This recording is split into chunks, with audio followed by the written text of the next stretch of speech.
ఇది కల్వకుర్తి ఆశ్రమ పాఠశాల గర్ల్స్ హాస్టల్. ఇక్కడ ఫుడ్ బాగాలేదు, మేడం వాళ్ళే వండి పెడుతుర్రు. నిన్న నైట్ అయితే మేమే వండుకున్నాం. వాష్రూమ్స్ బాగాలేదు, డైనింగ్ హాల్ ఏమో స్మెల్ వస్తుంది, కుక్కలు అవన్నీ క్లీన్ చేస్తున్నాయి, క్లాస్ రూమ్స్ ఇంకా డార్మెటరీస్ అన్ని క్లీన్గా చేస్తున్నాయి. బయటికి వెళ్ళి ప్రాబ్లమ్ చెప్పుకోవాలంటే కూడా మమ్మల్ని బయటికి వెళ్ళడానికి ఇస్తలేరు.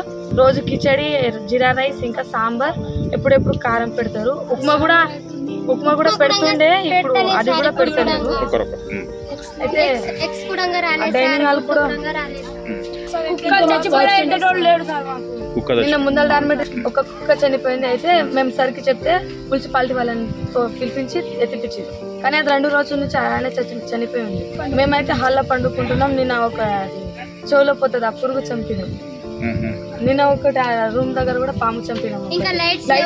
పెద్ద లైట్ వేపియండి అంటే అటు నుంచి రావాలి అని చెప్పేస్తున్నాం. ఈ రోజు అయితే మేము చాలా మంది స్నానమే చేయలేదు. అందరు వాటర్ ప్రాబ్లం ఉంది,